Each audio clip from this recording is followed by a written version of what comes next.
ಪ್ರಭು, ನೀವೇ ನಮ್ಮನ್ನು ರಕ್ಷಿಸದಿದ್ದರೆ ನಮ್ಮನ್ನು ಯಾರು ರಕ್ಷಿಸುತ್ತಾರೆ?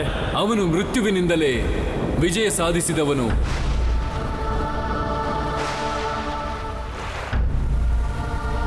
ಯಾರವನು? ಮೃತ್ಯುಂಜಯ.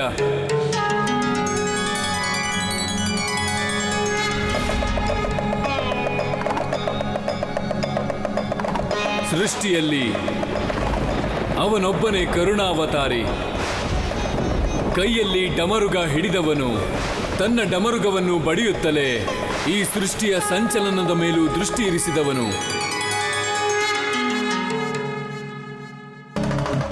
ಅವನ ತ್ರಿಶೂಲದಲ್ಲಿ ಎಷ್ಟು ಸಂಹಾರದ ಶಕ್ತಿ ಇದೆಯೋ ಅಷ್ಟೇ ಉದ್ಧಾರ ಶಕ್ತಿ ಇದೆ. ಹೇ ದೇವ ದೇವ ಮಹಾದೇವ ಕಾಲ ಮಹಾಕಾಲ ತ್ವಂ. ಅವನೇ ದೇವಾಧಿಪತಿ ಕೈಲಾಸಪತಿ ಶಿವ. ಕೃಷ್ಣ ತ್ವಂ ಅಘೋಡಿ ಹೋ ವಿಕರಾಲ ತ್ವಂ. ಶಂಕರ ಮಹಾದೇವ. ಆದಿ ಹೋ ಅನಾದಿ ಹೋ ಅಮೋಘ ಹೋ ಅನಂತ ಹೋ. ಭಗವಂತ ಭೋಲೆನಾಥನಿಂದಲೇ ನಿಮ್ಮೆಲ್ಲರ ಉದ್ಧಾರ ಸಾಧ್ಯ. ಯೋಚನಂ ಶಿವ ಶಿವ ನಮಾಮಿ ತ್ವಂ.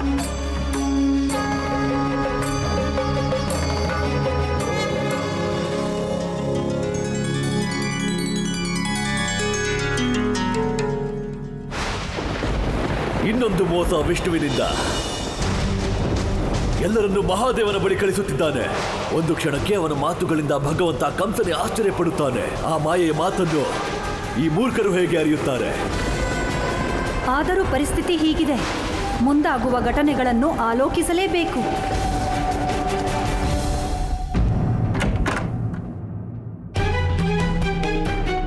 ಅಯ್ಯೋ, ಇದೇನಿದು? ಇಲ್ಲಿ ಒಂದೇ ಮಡಿಕೆ ಇದೆ. ಅಪ್ಪ 5 ಮಡಿಕೆ ಇಟ್ಟಿದ್ರಲ್ವಾ? ಏನ್ ಮಾಡ್ಲಿ? ಅಪ್ಪ ಹೇಳಿದ ನೀರನ್ನ ಯೋಚನೆ ಮಾಡಿ ಉಪಯೋಗಿಸ್ಬೇಕು. ಈಗ ಅಪ್ಪನ ಮಾತನ್ನ ಪಾಲಿಸ್ಲೋ ಅಥವಾ ನೀರ್ ತಗೊಂಡೋಗ್ಲೋ ಏನೂ ಅರ್ಥ ಆಗ್ತಿಲ್ಲ. ಈ ಕೃಷ್ಣ ಎಲ್ಲಿ ಹೋದ? ಇನ್ನು ನೀರ್ ತಗೊಂಡ್ ಬಂದಿಲ್ಲ. ತುಂಬಾ ಸಮಯ ಆಯ್ತು.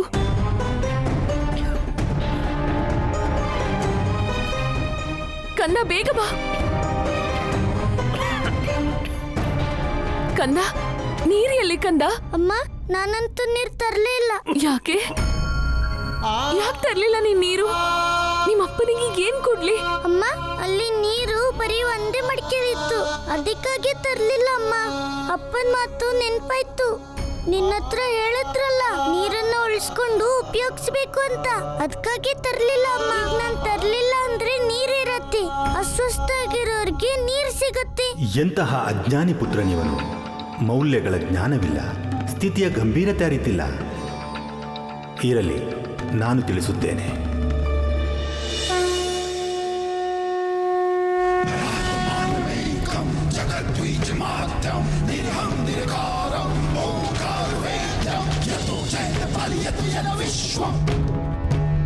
ಪ್ರಭು, ಸೃಷ್ಟಿಯನ್ನು ಈ ಆಪತ್ತಿಂದ ಕಾಪಾಡಿ. ನಮ್ಮೆಲ್ಲರನ್ನು ರಕ್ಷಿಸಿ ಪ್ರಭು, ರಕ್ಷಿಸಿ.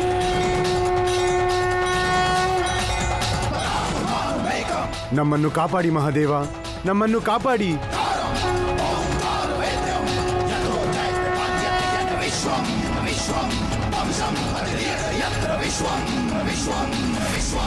ಸಂಘರ್ಷದ ಸಮಯದಲ್ಲಿ ದೇವ ಮತ್ತು ದಾನವರು ಎಲ್ಲರೂ ಕೈಲಾಸದಲ್ಲಿ ಸೇರಿರುವುದನ್ನು ನೋಡಿದರೆ ನನಗೆ ತಿಳಿಯುತ್ತದೆ, ಸಂಘರ್ಷದ ಭಯ ಧರ್ಮಕ್ಕೂ ಇದೆ ಮತ್ತು ಅಧರ್ಮಕ್ಕೂ. ಆದರೆ ದುಃಖದ ವಿಷಯವೂ ಇದೆ. ಸಂಘರ್ಷದ ಕಾರಣ ಸಮಯ ಚಕ್ರವಲ್ಲ, ಬದಲಿಗೆ ಅಮೃತವನ್ನು ಪಡೆದು ಅಮರತ್ವವನ್ನು ಹೊಂದುವ ಸ್ವಾರ್ಥ ಮಾತ್ರ. ಈ ಕಾರಣದಿಂದಲೇ ಸಂಪೂರ್ಣ ಸೃಷ್ಟಿ ವಿನಾಶದ ದಾರಿಯಲ್ಲಿದೆ. ಈ ಜಗತ್ತಿನ ಲಯಕರ್ತನಾಗುವ ಜೊತೆಗೆ ಜಗತ್ತಿನ ಸಂರಕ್ಷಣೆಯೂ ನನ್ನದೇ ಹೊಣೆಯಾಗಿದೆ. ಆದ್ದರಿಂದ ನನ್ನ ಈ ಜವಾಬ್ದಾರಿಯನ್ನು ಪೂರೈಸಲೆಂದು ನಾನು ಸಾಗರದಿಂದ ಉದ್ಭವಿಸಿದ ಹಾಲಾಹಲವನ್ನು ಖಂಡಿತ ಕುಡಿಯುತ್ತೇನೆ. ನಿಮ್ಮ ಕೃಪೆ ಅಪಾರ ಪ್ರಭು.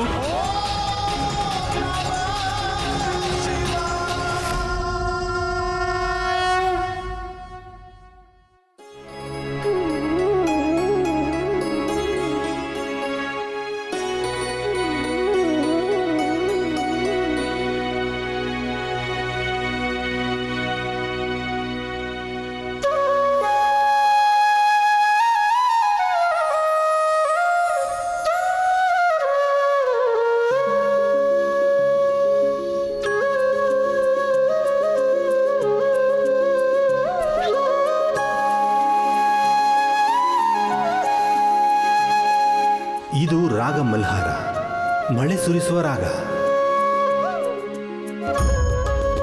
ಹಾಗಾದರೆ ಈಗ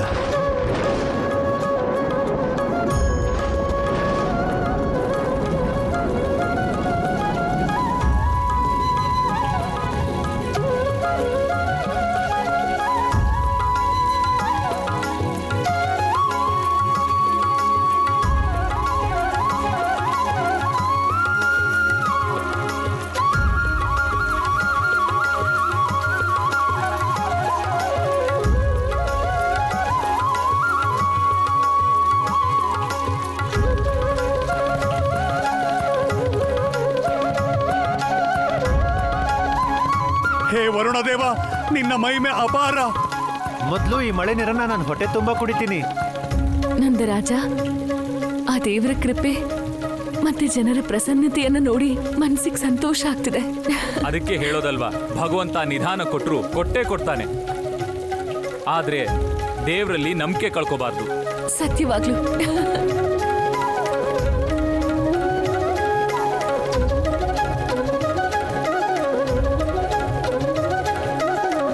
ನನ್ ಕಂದ. ಅಮ್ಮ, ಅಪ್ಪ,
ನೀಲಕಂಠ ವಿಷಕಂಠ ಭಗವಂತನಿಗೆ, ನೀಲಕಂಠ ವಿಷಕಂಠ ಭಗವಂತನಿಗೆ, ಹರ ಹರ ಮಹಾದೇವ, ಹರ ಹರ ಮಹಾದೇವ, ಹರ ಹರ ಮಹಾದೇವ, ಹರ ಹರ ಮಹಾದೇವ.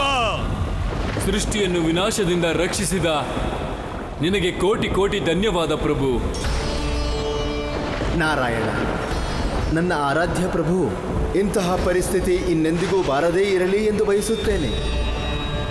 ಆದರೆ ಮತ್ತೆ ಇಂತಹ ಸ್ಥಿತಿ ಉತ್ಪನ್ನವಾದರೆ ಆಗ ಜಗತ್ತಿನ ಕಲ್ಯಾಣಕ್ಕಾಗಿ ಸ್ವತಃ ನೀವೇ ಮುಂದೆ ಬರಬೇಕಾಗುವುದು.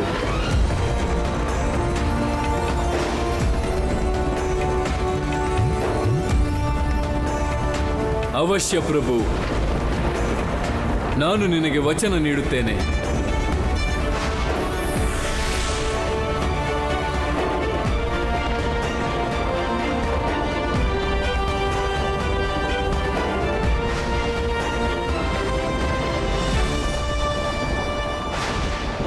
ಯಾವ ರೀತಿಯಲ್ಲಿ ಮೋಸ ಮಾಡಿದ ಇವನು ಮಹಾದೇವನಿಗೂ, ಅವನನ್ನು ಮುಂದೆ ಕಳಿಸಿ ತಾನು ಹಿಂದೆ ನಿಂತು ಬಿಟ್ಟ ಕಪಟಿ ಭಗವಂತ. ನಿನ್ನನ್ನು ನನ್ನ ಎದುರು ಕರೆಯುತ್ತೇನೆ ಮತ್ತು ನೀನು ಬರಲೇಬೇಕು. ನನ್ನ ಅಭಿಲಾಷೆ ಪೂರ್ಣಗೊಳಿಸುತ್ತಾನೆ ಅವನು, ತನ್ನ ವಿಷದಿಂದ ಕಾಳಿಂಗನಾಗ. ಈಗ ನಿನಗೆ ಅರಿವಾಗುತ್ತದೆ ನೀನ್ಯಾರು ಮತ್ತು ನಾನ್ಯಾರು. ಇಷ್ಟು ವರ್ಷಗಳಿಗೆ ಪ್ರತೀಕಾರ ಪಡೆಯುತ್ತೇನೆ ನಿನ್ನಿಂದ. ನಿನ್ನ ಅಸ್ತಿತ್ವವನ್ನೇ ನಾಶ ಮಾಡುತ್ತೇನೆ ಈ ಜಗತ್ತಿನಿಂದ. ಕೇವಲ ನಾನೇ ಉಳಿಯುತ್ತೇನೆ, ಕೇವಲ ನಾನು, ಎಲ್ಲ ನಾನು, ಭಗವಂತ ಕಂಸ.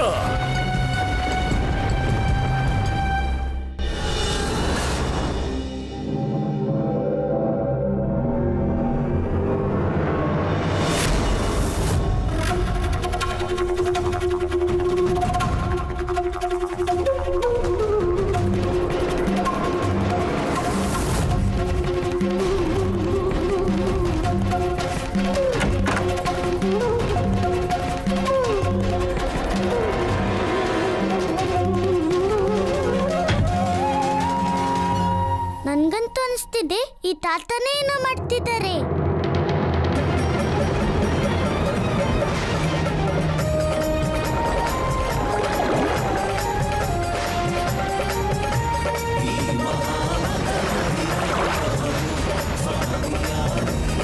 ಶ್ರೀ ವಿಷ್ಣು, ಸಮುದ್ರ ಮಂಥನದಿಂದ ಹೊರಬರುತ್ತಿರುವ ಈ ರತ್ನಗಳನ್ನೇನು ಮಾಡುವುದು? ಈ ರತ್ನಗಳನ್ನು 2 ಪಕ್ಷಗಳಲ್ಲಿ ಸಮಾನವಾಗಿ ವಿತರಿಸಬೇಕು. ಸ್ವೀಕಾರವಿದೆ. ವಿತರಣೆ ನಿಷ್ಪಕ್ಷವಾಗಿರಬೇಕು. ಕಾಲನೇಮಿ, ಇದೆಲ್ಲವೂ ವಿಷ್ಣುವಿನ ಸಮಕ್ಷದಲ್ಲಾಗುತ್ತದೆ. ನೀನು ನಿಶ್ಚಿಂತೆಯಿಂದಿರು.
ಏನು ಯೋಚಿಸುತ್ತಿದ್ದೀರಿ ಮಹಾರಾಜ? ಯೋಚಿಸುತ್ತಿದ್ದೇನೆ, ಪೂರ್ವ ಜನ್ಮದಲ್ಲಿ ಪೂರ್ತಿ ಕಟ್ಟೆಚ್ಚರದ ನಂತರವೂ ಆ ಮೋಸಗಾರ ಅಮೃತದೊಂದಿಗೆ ಓಡಿ ಹೋಗುವಲ್ಲಿ ಸಫಲನಾದದ್ದು ಹೇಗೆ? ನನ್ನ ತಪ್ಪಾಗಿತ್ತೇ ಅಥವಾ ಅವನು ಅತಿ ಚತುರನೇ? ನಿಮ್ಮ ತಪ್ಪಿರಲಿಲ್ಲ ಮಹಾರಾಜ. ಅವನು ಅಮೃತದೊಂದಿಗೆ ಓಡಲು ಕಾರಣ ಮಾಯಾವಿ ಶಕ್ತಿಯಾಗಿತ್ತು. ಆ ಮಾಯೆಯ ಗುಣದ ಕುರಿತು ನಿಮಗೂ ಚೆನ್ನಾಗಿ ಪರಿಚಯವಿದೆ. ಮಾಯೆಯಂತೂ ಅಸಂಭವವನ್ನು ಸಾಧ್ಯಗೊಳಿಸುತ್ತದೆ. ಸತ್ಯ ತಾನೆ ಮಹಾರಾಜ?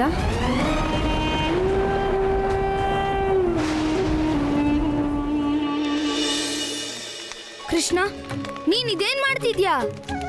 ಅಣ್ಣ, ನಾನ್ ತುಳಸಿ ಎಲೆನ ಅರಿತಿದ್ದೀನಿ ರಸ ತೆಗಿಯೋದಿಕ್ಕೆ. ಅದ್ಯಾಕ್ ಬೇಕು? ಅಮ್ಮ ಹೇಳ್ತಾಳೆ, ತುಳಸಿಯಿಂದ ನೀರು ಮತ್ತೆ ವಾಯು ಎರಡು ಶುದ್ಧ ಆಗುತ್ತೆ. ಅದ್ರಿಂದ ಶರೀರಕ್ಕೆ ರೋಗದ ಜೊತೆ ಹೋರಾಡೋ ಶಕ್ತಿನೂ ಬರುತ್ತೆ. ಎಲ್ಲ ರೋಗಿಗಳಿಗೂ ಈ ರಸ ಕೊಡ್ತೀನಿ, ಆಗ ಎಲ್ರೂ ಹುಷಾರಾಗ್ತಾರೆ. ಕೃಷ್ಣ, ನೀನು ತುಂಬಾ ಒಳ್ಳೆ ಕೆಲಸ ಮಾಡ್ತಾ ಇದ್ಯಾ. ಈ ಕೆಲ್ಸದಲ್ಲಿ ನಾನು ನಿಂಗೆ ಸಹಾಯ ಮಾಡ್ತೀನಿ. ಸರಿ ಅಣ್ಣ.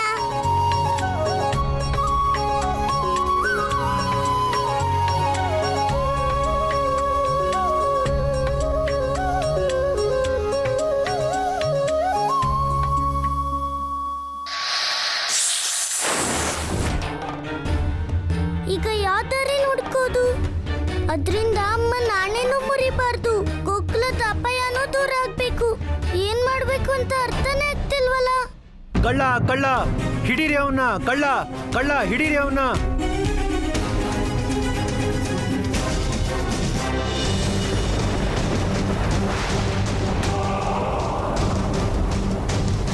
ಯಾವ ಉದ್ದೇಶಕ್ಕಾಗಿ ಈ ಸಮುದ್ರ ಮಂಥನವಾಗಿತ್ತೋ ಆ ಉದ್ದೇಶವೇ ಪೂರ್ತಿಯಾಗದೆ ಎಲ್ಲರೂ ದುರ್ಬಲರಾಗುತ್ತಿದ್ದಾರೆ. ಮಂಥನದಿಂದ ಬಲಶಾಲಿಯಾಗುತ್ತಾರೆ. ಆದರೆ ಇವರ ದುರ್ಬಲತೆಗೆ ಕಾರಣ ಇದು ನನಗೆ ಅರ್ಥವಾಗುತ್ತಿಲ್ಲ. ಇವರು ಬಳಲುತ್ತಿದ್ದಾರೆ, ಒಳ್ಳೆಯದಾಯಿತು. ದೇವತೆಗಳ ಬಳಲಿಕೆ ನಮಗೆ ವರದಾನವಾಗುತ್ತದೆ. ಉತ್ತಮ, ಅತಿ ಉತ್ತಮ ಕಾಲನೇಮಿ.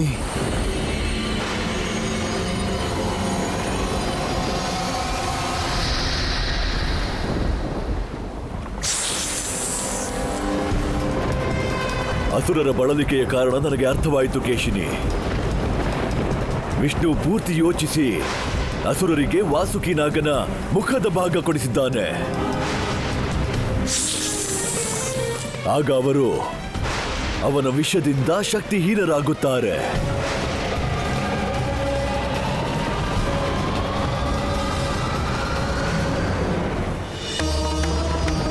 ಅಮೃತವಿನ್ನು ಉದ್ಭವಿಸದೆ ಮಹಾರಾಜ ಬಲಿಗೆ ದುರಾಸೆ ಮೂಡುತ್ತಿದೆ. ನಾನೇ ಮುಂದೆ ನಿಲ್ಲಬೇಕು. ಕೈ ತೋರ್ಸು.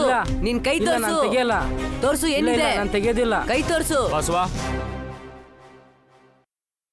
ಬಸವ, ಏನಿದೆ ನಿನ್ ಕೈಯಲ್ಲಿ? ಕೈ ತೋರ್ಸು. ಏನ್ ಕದ್ದಿದ್ಯಾ ನೀನು? ಇಲ್ಲ ಇಲ್ಲ, ನಾನೇನು ಕದ್ದಿಲ್ಲ. ಏನೂ ಕದ್ದಿಲ್ಲ ಅಂದ್ರೆ ಯಾಕೆ ಭಯ? ತೋರ್ಸು ನಿನ್ ಕೈನ. ನಾನೇನು ಕದ್ದಿಲ್ಲ. ಬಸ್ವಾ, ತೋರ್ಸು ನಿನ್ ಕೈನ. ಅದ್ರಲ್ಲಿ ಏನಿದೆ ಅಂತ. ಇರಮ್ಮ, ಒಂದ್ಸಾರಿ ನಾನ್ ಪ್ರಯತ್ನ ಮಾಡ್ತೀನಿ. ಬೋರಾ, ನಿನ್ ವಸ್ತುನ ಯಾರು ತಗೊಳ್ಳಲ್ಲ. ಕೈ ತೋರ್ಸು ಈಗ. ನಿನ್ ಮುಷ್ಟಿಲಿರೋದು ನಿನ್ ಹತ್ರನೇ ಇರುತ್ತೆ. ಯಾರು ತಗೊಳ್ಳಲ್ಲ ಅದನ್ನ. ನನ್ನ ಅಮ್ಮ ಹೇಳ್ತಾಳೆ, ದೊಡ್ಡೋರ್ ಮಾತನ್ನ ಕೇಳ್ಬೇಕು. ಒಂದ್ಸಲ ತೋರಿಸ್ಬಿಡು.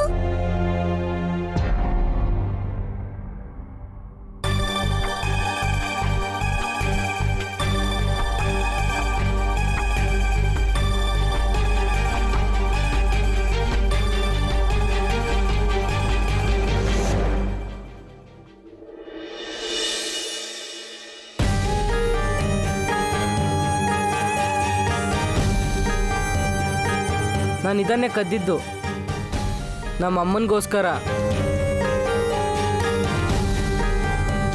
ಅವಳು ತುಂಬ ದಿವಸದಿಂದ ಊಟ ಮಾಡಿಲ್ಲ.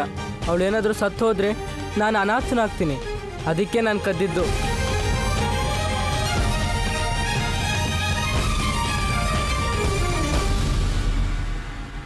ಈ ಹುಡುಗ ಕಳ್ತನ ಮಾಡಿದ್ದಕ್ಕೆ ನೀವೆಲ್ಲ ಆಶ್ಚರ್ಯ ಪಡೋ ಅಗತ್ಯ ಏನಿಲ್ಲ. ಎಲ್ಲಿ ತನಕ ಕಾಳಿಂಗನಾಗ್ನಂತ ಪಾಪಿ ಅಂತ್ಯ ಆಗಲ್ವೋ ಅಲ್ಲಿ ತನಕ ಪ್ರತಿ ಮನುಷ್ಯನ ಮನಸ್ಸಲ್ಲೂ ಈ ಥರ ಪಾಪ ಉತ್ಪನ್ನ ಆಗ್ತಿರತ್ತೆ. ಇವತ್ತು ಸಣ್ಣ ಕಳ್ತನ ಆಗಿದೆ, ನಾಳೆ ದೊಡ್ಡದಾಗತ್ತೆ. ಇವತ್ತು ಮಕ್ಕಳು ಕದೀತಿದ್ದಾರೆ, ನಾಳೆ ದೊಡ್ಡವರು ಕದೀತಾರೆ.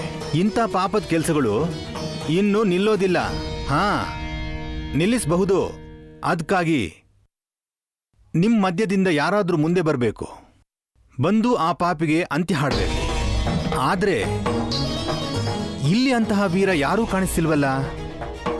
ಇನ್ನು ಪಾಪ ಹೆಚ್ಚತ್ತೆ ಬಿಡಿ.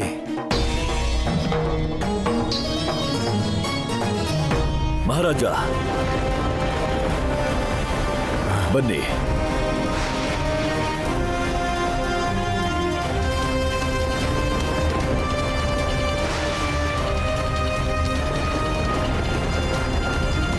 ನಿಜವಾದ ಅರ್ಥದಲ್ಲಿ ಕಾಲನೇಮಿ ಹೆಮ್ಮೆ ಅಸುರ ಕುಲಕ್ಕೆ.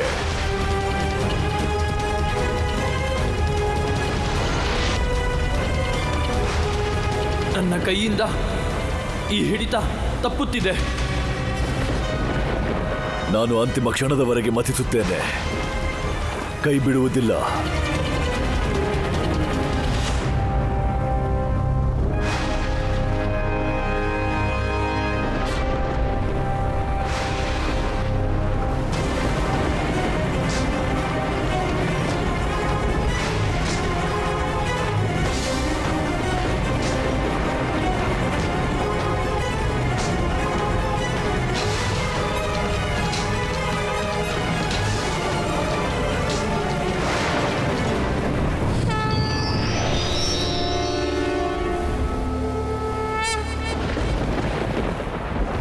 ಪ್ರಭು ಶ್ರೀ ವಿಷ್ಣುವಿಗೆ ವೈದ್ಯರಾಜ ಧನ್ವಂತರಿಯ ಪ್ರಣಾಮಗಳು.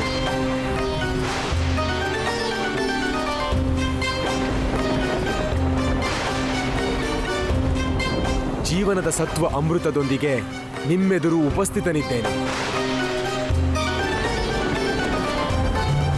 ಇದನ್ನು ಸ್ವೀಕರಿಸಿ ಹಾಗೂ ದೇವ ಮತ್ತು ದಾನವರಿಗೆ ಸಮಾನ ರೂಪದಲ್ಲಿ ಹಂಚಿರಿ.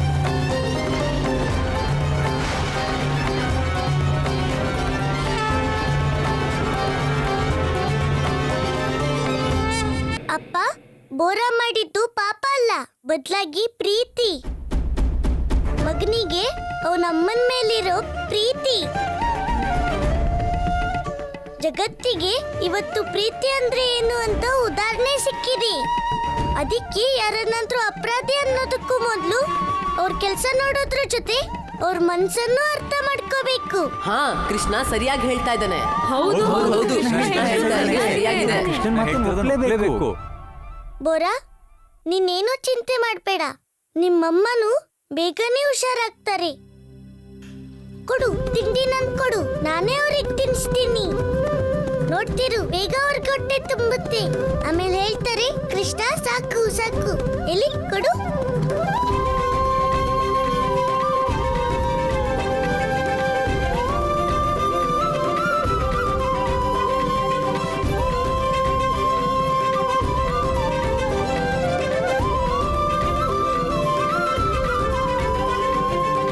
ಮತ್ತೆ ಅನ್ನಪೂರ್ಣಿ, ಆಶೀರ್ವಾದ ಮಾಡು. ನೀನು ನನ್ನ ನೆನಪಿಸ್ಕೊಂಡಿದ್ದಕ್ಕೆ ನಾನು ಧನ್ಯಳಾದೆ ಕೃಷ್ಣ. ನನ್ನ ಆಶೀರ್ವಾದ ಯಾವಾಗ್ಲೂ ನಿನ್ ಜೊತೆಗಿರತ್ತೆ.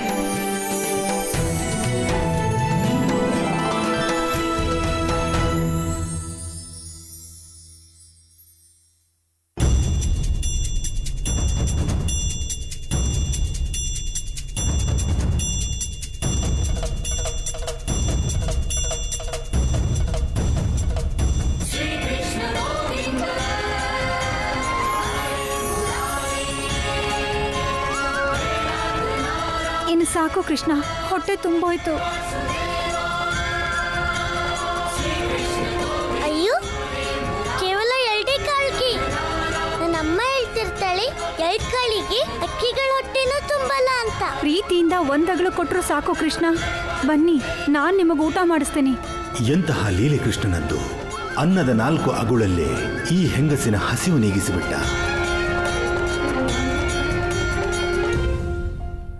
ಇದನ್ನೆಲ್ಲ ನೋಡಿದ್ರೆ ನನ್ ಮನ್ಸಲ್ಲಿ ಒಂದು ವಿಚಾರ ಬರ್ತಿದೆ. ಎಂಥ ವಿಚಾರ ನಂದರಾಜ? ಅದೇ, ನಮ್ ಕೃಷ್ಣ ಯಾವುದೇ ಸಮಸ್ಯೆ ಆದ್ರೂ ಕ್ಷಣ ಮಾತ್ರದಲ್ಲಿ ಪರಿಹಾರ ಹುಡುಕ್ತಾನೆ. ಅದಂತೂ ನಿಜ. ಮತ್ತೆ ನೀನ್ ಯಾಕೆ ಯಶೋದೆ ಕೃಷ್ಣಂಗೆ ಯಮುನೆ ಕಡೆ ಹೋಗೋ ಅನುಮತಿ ಕೊಡಬಾರ್ದು? ಯಾರಿಗೊತ್ತು, ಆ ಸಮಸ್ಯೆ ಪರಿಹಾರ ಕೃಷ್ಣನ್ ಹತ್ರ ಇರಬಹುದು. ಎಂಥ ತಂದೆ ನೀವು! ನಿಮ್ಗೆ ನಿಮ್ ಮಗನ್ ಮೇಲೆ ಪ್ರೀತಿ ಇಲ್ವಾ?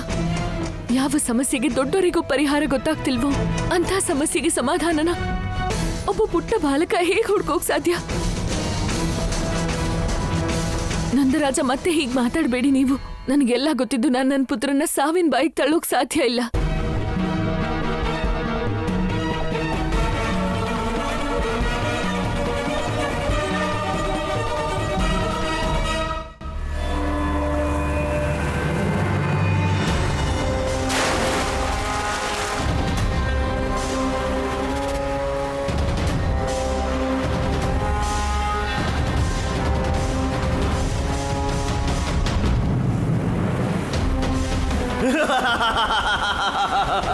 ಕಾಲನೇಮಿ, ನಿಲ್ಲು ಕಾಲನೇಮಿ! ಪ್ರಭು, ಏನಾದರೂ ಮಾಡಿ ಪ್ರಭು, ಕಾಲನೇಮಿಯನ್ನು ತಡೆಯಿರಿ. ಕಾಲನೇಮಿ, ನಿಲ್ಲು ಕಾಲನೇಮಿ! ಶ್ರೀ ವಿಷ್ಣು, ತಡೆಯಿರಿ ಆ ಉದ್ದಟನನ್ನು, ಇಲ್ಲದಿದ್ದರೆ ಎಲ್ಲರ ಪರಿಶ್ರಮ ವ್ಯರ್ಥವಾಗುತ್ತದೆ. ನಿಲ್ಲು ಕಾಲನೇಮಿ! ನಿಲ್ಲು ಕಾಲನೇಮಿ! ನಿಲ್ಲು ನಿಲ್ಲು ಕಾಲನೇಮಿ!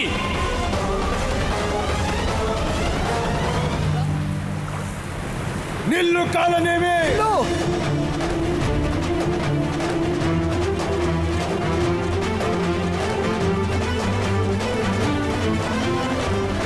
ಕಾಲನೇಮಿ, ನಿಲ್ಲು ನಿಲ್ಲು, ಓಡಬೇಡ. ಉತ್ತಮ ಉತ್ತಮ ಕಾಲನೇಮಿ.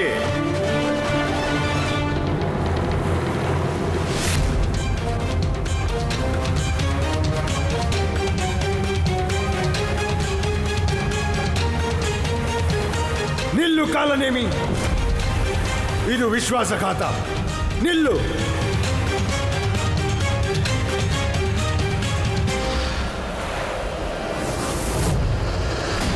ಕಾಲನೇಮಿ!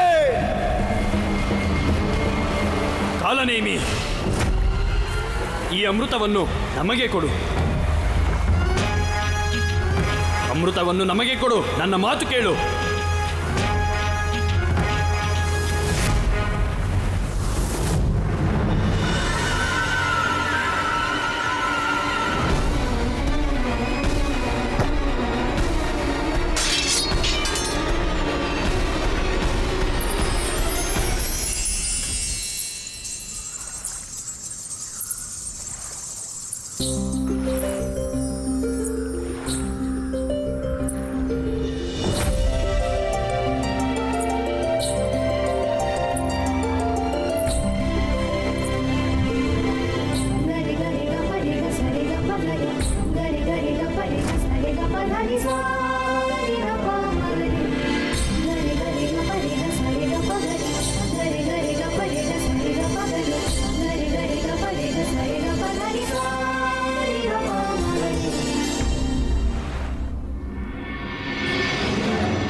ನಾನ್ ಜೀವಂತವಾಗಿರೋವರೆಗೂ ನಿನ್ನ ಅಷ್ಟು ಅಪಾಯ ತುಂಬಿದ ಸ್ಥಳಕ್ಕೆ ಹೋಗಕ್ ಬಿಡೋದಿಲ್ಲ. ಒಂದ್ ವೇಳೆ ನೀನ್ ಹೋದ್ರೆ ನಿನ್ನ ಅಮ್ಮನ ಸತ್ತ ಮುಖ ನೋಡ್ತೀಯ ನೀನು.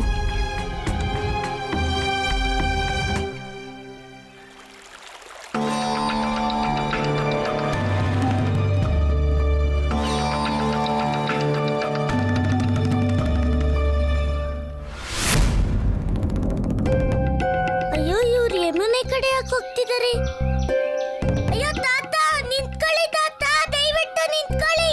ತಾತ ನಿಂತ್ಕೊಳ್ಳಿ, ತಾತ ನಿಂತ್ಕೊಳ್ಳಿ, ಆ ಕಡೆ ಹೋಗ್ಬೇಡಿ ನೀವು, ನಿಂತ್ಕೊಳ್ಳಿ.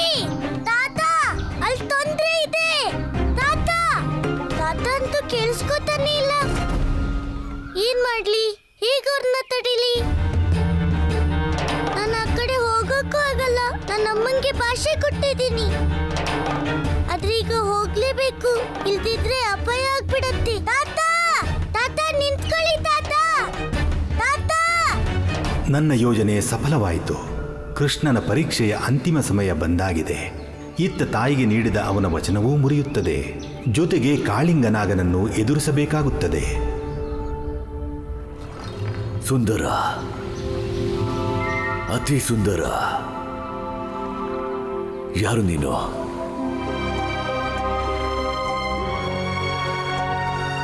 ಮೋಹಿನಿ. ಮೋಹಿನಿ?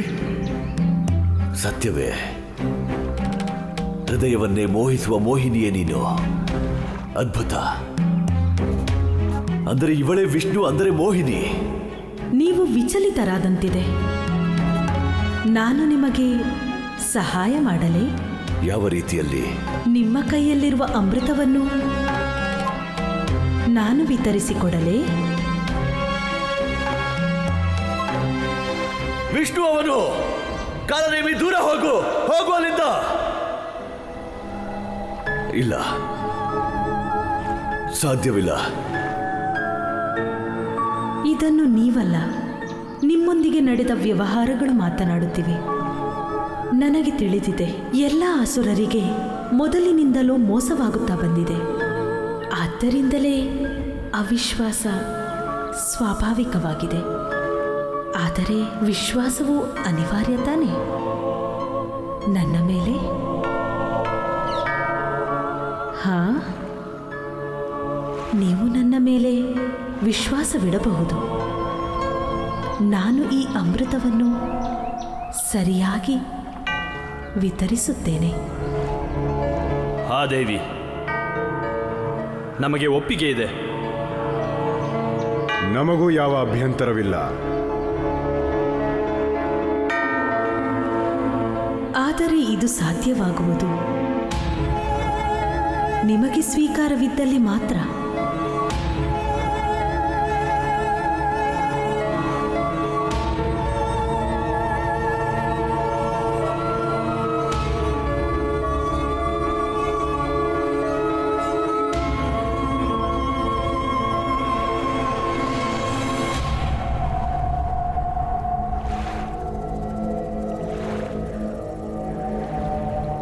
ಯಮುನೆ ನೀರಲ್ಲಿ ವಿಷ ತುಂಬಿದೆ ತಾತ, ತಾತ. ಏನ್ ಮಾಡ್ಲಿ? ತಾತ ಅಂತೂ ನೀರಿನ ಹತ್ರನೇ ಹೋಗ್ತಿದ್ದಾರೆ.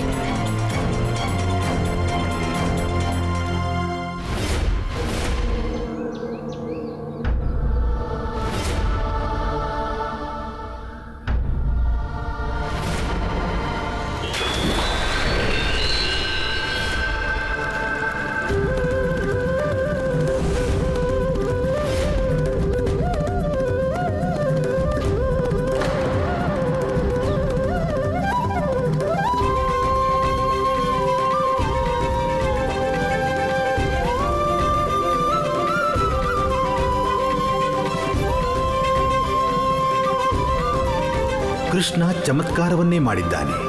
ಆದರೆ ಇಂತಹ ಚಮತ್ಕಾರದಿಂದ ಏನು ಲಾಭ? ಇದರಿಂದ ಜಗತ್ತಿಗೆ ಏನು ಶುಭ?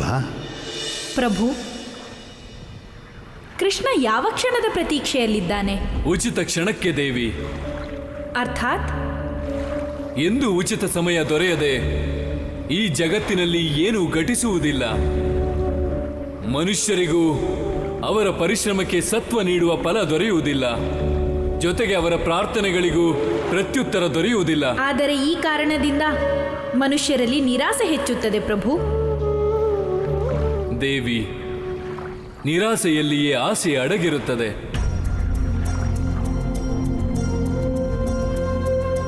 ಪರಮಾತ್ಮ ತನ್ನ ಸಂತಾನಕ್ಕೆ ನೀಡುವುದೆಲ್ಲ ಅವರಿಗೆ ಸರ್ವಶ್ರೇಷ್ಠವಾದುದೇ ಆಗಿರುತ್ತದೆ.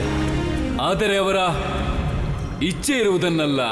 ಹಾಗೆಯೇ ಸರ್ವಶ್ರೇಷ್ಠವಾದ ಫಲ ಪಡೆಯಲು ಸಮಯವು ಬಂದಿರಬೇಕು ಮತ್ತು ಪರಿಶ್ರಮ ವಿವೇಕಗಳು ಬೇಕು.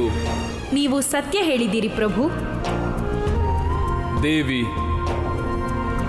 ಯಾವ ಕಾರ್ಯದಲ್ಲಾದರೂ ಅವಸರ ವರ್ಜಿತವಾಗಿದೆ ಮತ್ತು ವರ್ಜಿತವಾಗಿರುವುದು ಗೌರವವನ್ನು ಮರೆಯುವುದು.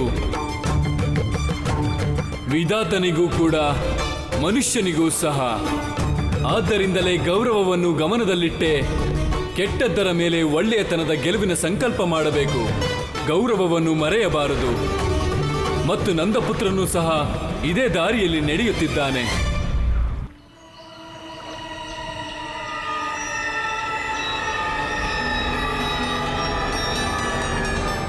ಏನು ಯೋಚನೆ ಮಹಾರಾಜ?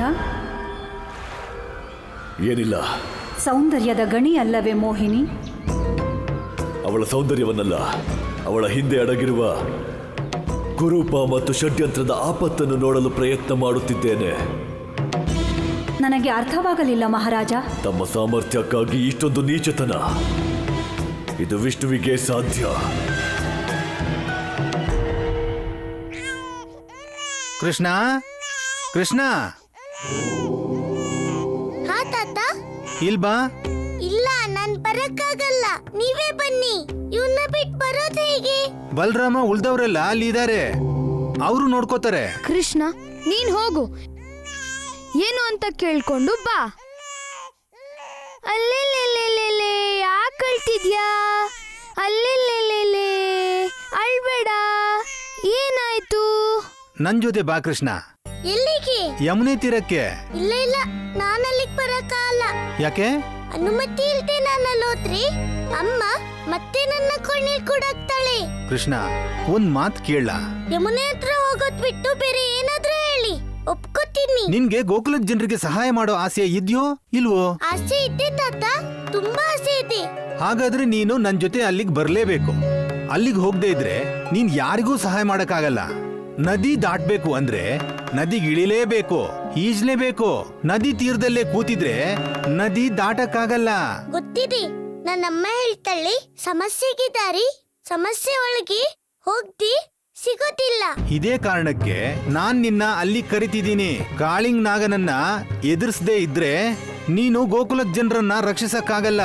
ಅದಕ್ಕೆ ಬಾ ನನ್ ಜೊತೆ. ಇಲ್ಲ ತಾತ, ನನ್ನ ಅಮ್ಮನ ಅನುಮತಿ ಇಲ್ದೆ ಬರಕ್ಕಾಗಲ್ಲ. ದುಃಖ ಕಪ್ಪು ಮೋಡಗಳಿದ್ದ ಹಾಗೆ ಸ್ವಲ್ಪ ಹೊತ್ತು ಆಕಾಶದಲ್ಲಿರುತ್ತೆ, ಆಮೇಲೆ ಕರ್ಗೋಗತ್ತೆ. ನೀವ್ ಚಿಂತೆ ಮಾಡಬೇಡಿ, ನೀವು ಆದಷ್ಟು ಬೇಗ ಹುಷಾರಾಗ್ತೀರಾ. ನೀನು ಕೃಷ್ಣ ಇದ್ಮೇಲೆ ನನ್ಗಿನ್ನೇನ್ ಚಿಂತೆ ಇದೆ ಯಶೋದೆ. ಇದ್ರ ಅರ್ಥ ಇಷ್ಟೇ, ಎಲ್ಲಾ ಸಮಸ್ಯೆಗೂ ಕಾರಣ ನಿನ್ ತಾಯಿನೇ. ಸರಿ, ಹಾಗಾದ್ರೆ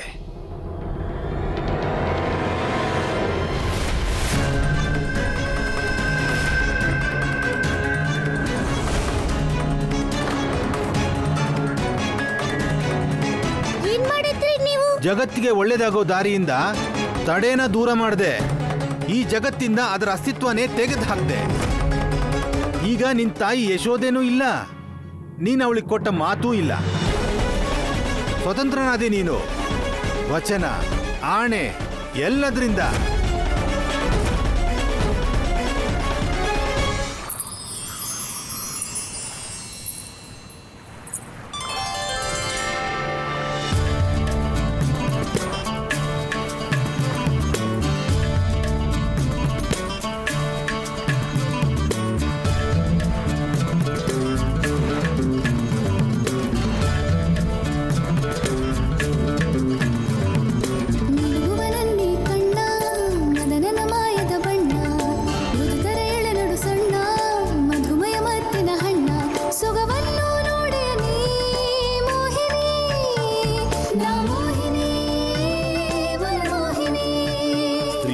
ಮಾತ್ರದಿಂದಲೇ ಮರುಳಾಗುತ್ತಾರೆ.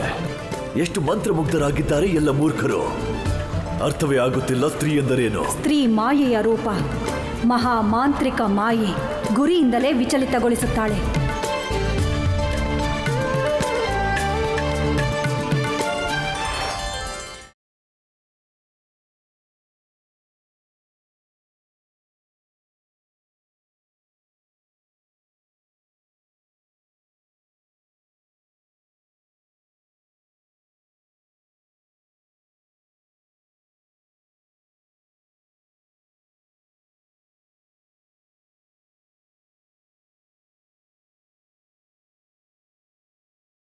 ಎಲ್ಲ ಮೋಸವು ವಿಷ್ಣುವಿನಿಂದ. ಎಷ್ಟು ಅನ್ಯಾಯ ಮಾಡಿದ್ದ ಆ ವಿಷ್ಣು. ದೇವತೆಗಳಿಗೆ ಅಮೃತ ಮತ್ತು ಅಸುರರಿಗೆ ಸೋಮರಸ. ಕಾಲನೇಮಿ, ಯಾವುದು ನಿಷ್ಪಕ್ಷ ನಡೆಯುತ್ತಿಲ್ಲ. ಇನ್ನಾದರೂ ಎಚ್ಚೆತ್ತುಕೋ. ಮಹಾರಾಜ, ನಾವು ನಮ್ಮ ಸೂಕ್ಷ್ಮ ಶರೀರ ರೂಪದಲ್ಲಿದ್ದೇವೆ. ನಿಮ್ಮ ಧ್ವನಿ ಅವರಿಗೆ ಕೇಳುವುದಿಲ್ಲ. ನೀವು ಕೇವಲ ನೋಡಬಹುದು, ಯಾವ ರೀತಿಯಲ್ಲೂ ಸಹಾಯ ಮಾಡಲಾಗದು. ಭಗವಂತನಿಗೂ ಕಟ್ಟುಪಾಡು. ಈ ಬಂಧನ ಬಹಳ ವೇದನೆ ಎನಿಸುತ್ತಿದೆ ಕೇಶಿನಿ. ಮನಸ್ಸಿದ್ದರೂ ನಾನು ನನ್ನ ವೀರ ಅಸುರರಿಗೆ ಮಾರ್ಗದರ್ಶನ ಮಾಡಲಾಗುತ್ತಿಲ್ಲ.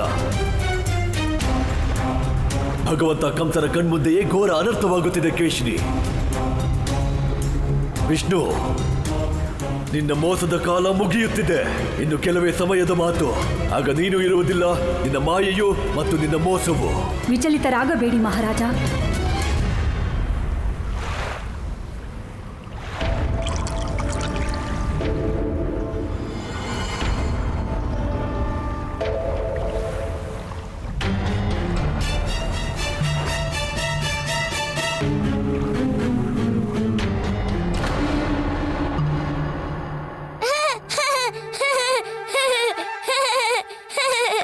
ಏನಾಯ್ತು? ನನ್ ಮಾತ್ ಕೇಳಿ ನಗ್ತಾ ಇದೀಯಾ? ನಾನ್ ನಿನ್ ತಾಯಿನ ಜಗತ್ತಿಂದಾನೇ ಮಾಯ ಮಾಡ್ದೆ ಅಂದಿದ್ದಕ್ಕೆ. ಆದ್ರೆ ಇದು ನಿಜ ಕೃಷ್ಣ. ಭೂಮಿ ಮೇಲೆ ನಿನ್ನ ಅಮ್ಮ ಯಶೋದೆಗೆ ಯಾವ ಅಸ್ತಿತ್ವನೂ ಇಲ್ಲ. ಹೆಸರಿದೆ ಅಷ್ಟೇ, ಕೇವಲ ಹೆಸರು. ಒಂದ್ ಮಾತು ಹೇಳ? ಹೇಳು, ಏನ್ ಹೇಳ್ಬೇಕಾಗಿದೆ? ನಾನು ಇದ್ಮೇಲೆ ನಮ್ಮ ಅಮ್ಮನೂ ಇದ್ದೇ ಇರ್ತಾಳೆ, ಇಲ್ಲೇ ಇದ್ದಾಳೆ, ನನ್ನ ಹತ್ರನೇ ಇದ್ದಾಳೆ. ಇಷ್ಟೊಂದು ವಿಶ್ವಾಸನಾ? ಹಾಗಾದ್ರೆ ಕರಿ ನಿನ್ನಮ್ಮನ್ನ. ಅಮ್ಮ, ಅಮ್ಮ, ಅಮ್ಮ. ಬಂದ್ಲ ನಿನ್ನಮ್ಮ? ಇಲ್ಲ, ಇನ್ನೂ ಬರ್ಲಿಲ್ಲ. ಅವಳಿಗೆ ನಾನು ಕರ್ದಿದ್ ಕೇಳಿಸ್ಲಿಲ್ಲ ಅನ್ಸತ್ತೆ. ಅಮ್ಮ, ಅಮ್ಮ. ನೀನ್ ಎಷ್ಟ್ ಬೇಕಾದ್ರೂ ಕೂಗು ಕೃಷ್ಣ, ನಿನ್ನಮ್ಮ ಇನ್ ಬರೋದಿಲ್ಲ.